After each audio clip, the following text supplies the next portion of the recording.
July 21st. The year is 2026.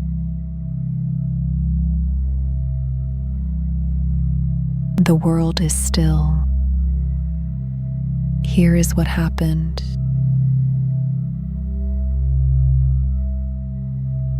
The United States imposed a 50% tariff on a wide range of Canadian imports.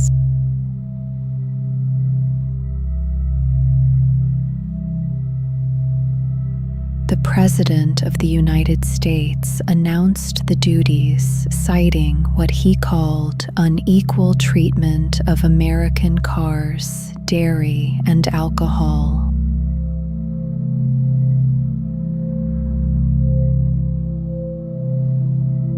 Consumer goods such as wine and industrial goods such as cement are among those targeted.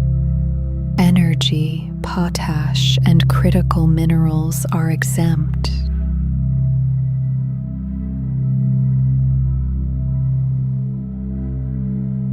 The tariffs take effect in 30 days and are based on a legal authority that has not yet been tested in court.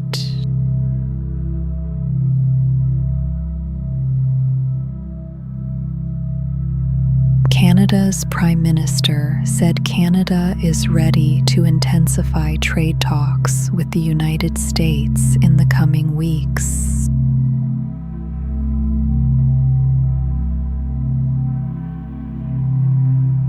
He also referenced what he called threats to Canadian sovereignty, a possible reference to the President's calls to make Canada the 51st state.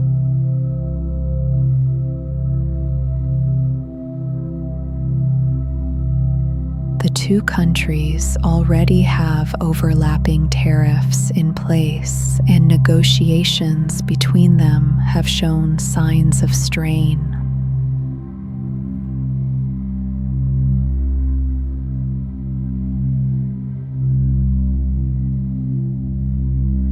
A Cyclospora parasite outbreak has sickened more than 1,600 people this summer.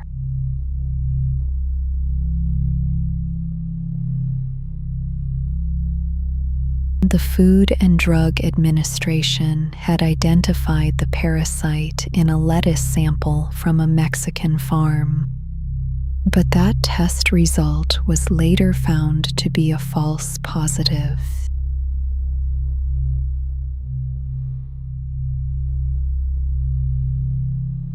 The agency says the false positive does not change its investigation, and the voluntary recall of iceberg lettuce from Taylor Farms de Mexico remains in place.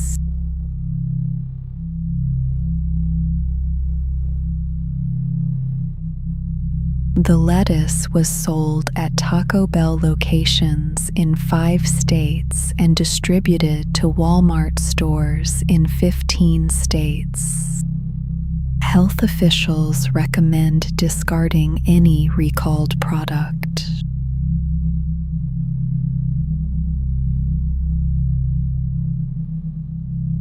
"94 people have been hospitalized and no deaths have been reported."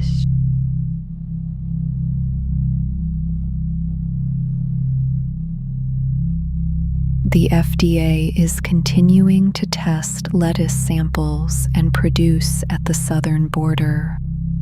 So far, no confirmed positives have been found.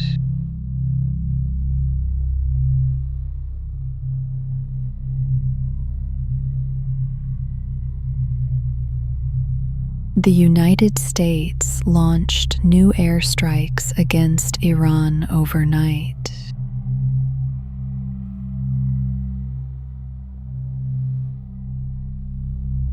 It was the 10th straight day of strikes since diplomatic talks collapsed.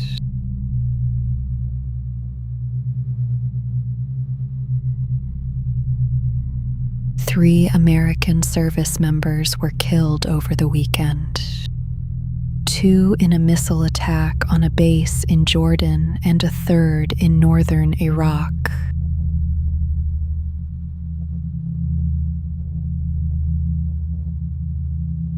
A 4th service member was wounded and 1 remains listed as missing.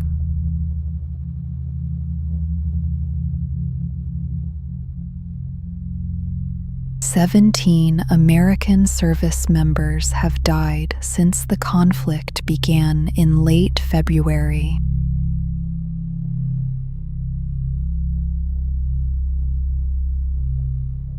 The president said the strikes were carried out in honor of those killed and vowed further retaliation.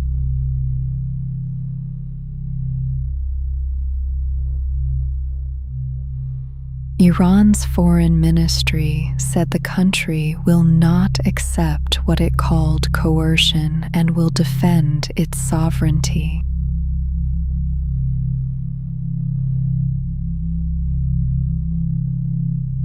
Iran has continued to strike Gulf nations, including Kuwait and Bahrain, with missiles and drones.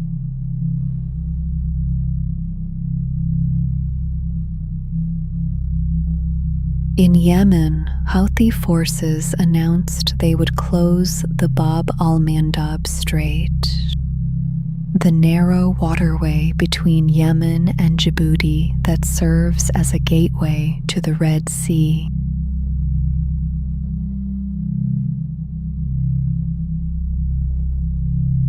Saudi Arabia, already responding to Houthi attacks, carried out ground strikes in Yemen this month.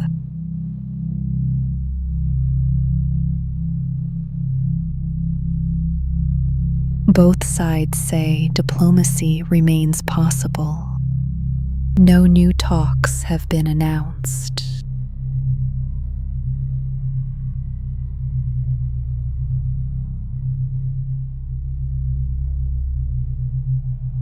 Two fatal shootings involving immigration and customs enforcement officers have raised questions about training and tactics at the agency.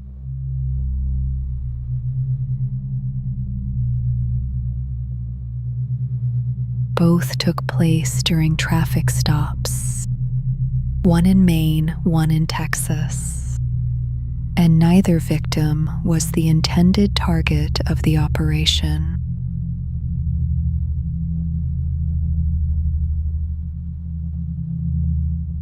None of the officers involved were wearing body cameras.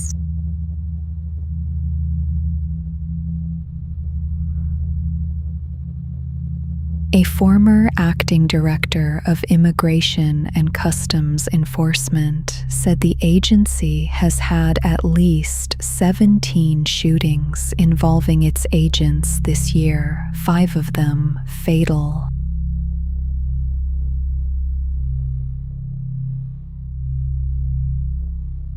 He said traffic stops have not historically been a major part of the agency's operations, and officers have not been trained for them the way other law enforcement agencies are.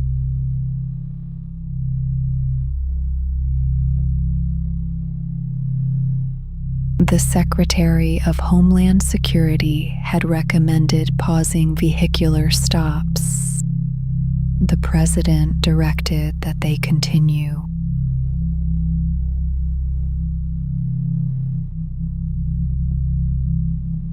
Congress allocated $20 million specifically for body cameras, though none appear to have been deployed in either incident.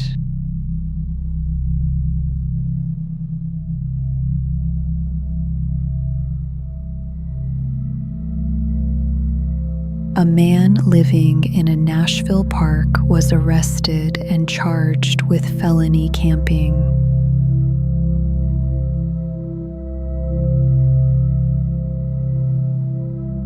He spent 9 days in jail before a judge dismissed the charges.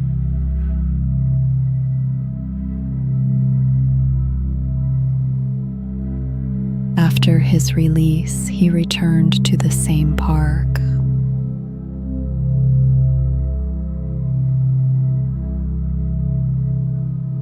Tennessee is the only state where sleeping on public property is a felony, carrying up to 6 years in prison.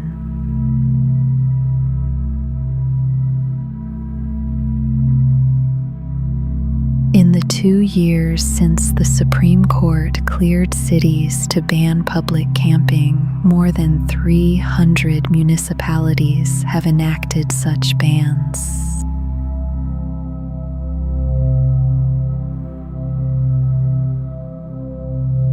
Supporters say the laws push people toward shelter.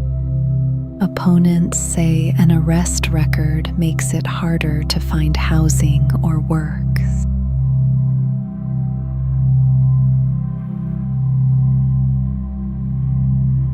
More cases are expected in the months ahead.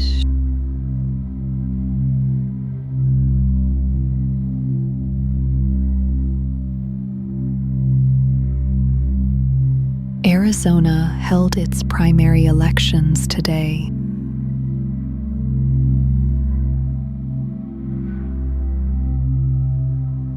The state is a swing state. It backed the President of the United States in 2024, but elected a Democratic governor 2 years before that.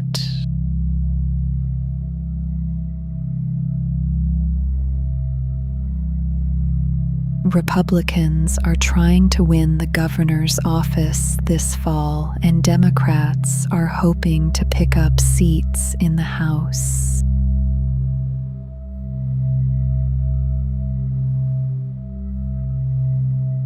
The current Democratic governor is seeking re-election in a difficult position, facing a Republican field that includes 2 sitting House members.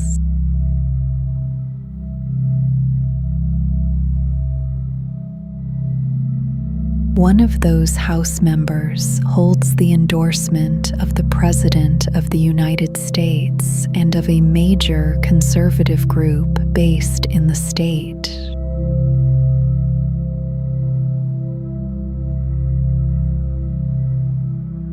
Two House districts in Arizona are rated as toss-ups in the fall.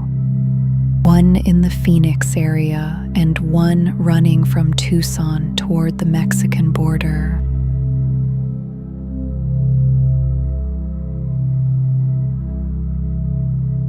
The Phoenix area district has an open Republican primary, testing how much weight the president's endorsement carries. A former professional athlete with that endorsement faces a candidate running further to the right.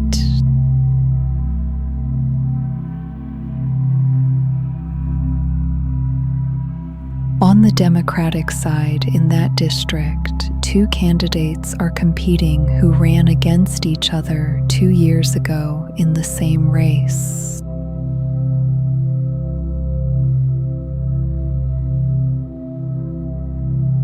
The Tucson area incumbent Republican faces no primary challenge, and neither does his Democratic opponent, a military veteran who served 3 tours abroad.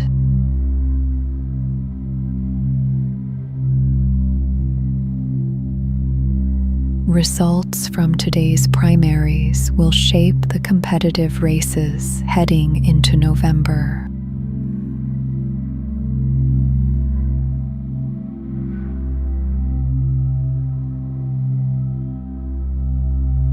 A father in Massachusetts started a nonprofit to bring fly fishing to people recovering from addiction.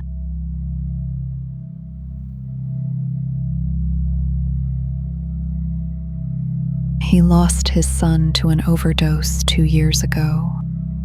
His son had spent years helping others in recovery.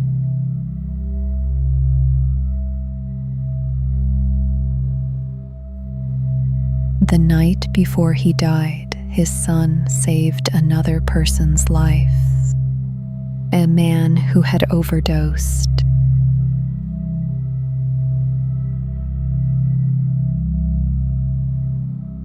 The nonprofit is named Adam's Parachute after a type of fly fishing fly and after his son.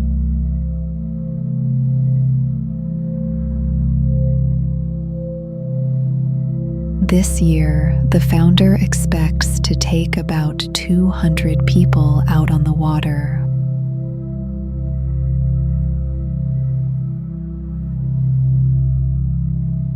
Volunteers, some in recovery themselves, teach casting on the Deerfield River.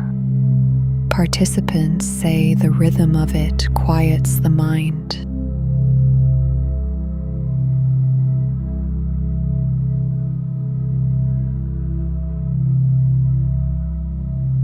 Spain's national soccer team returned to Madrid on Monday after winning the World Cup.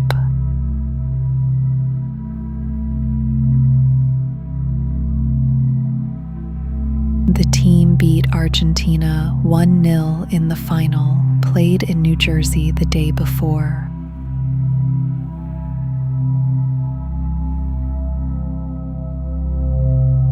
The players met with the country's royals and then with the Prime Minister before the parade began.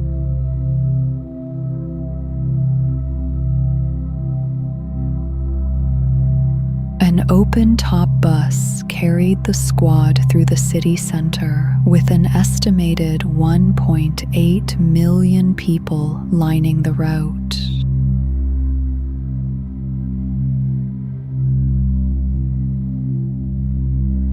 The celebration ended at Cibeles Square, where the full squad lifted the trophy together in front of the crowd.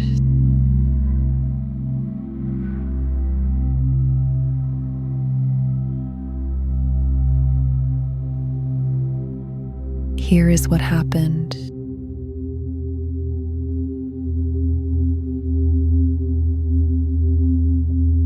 The world is still.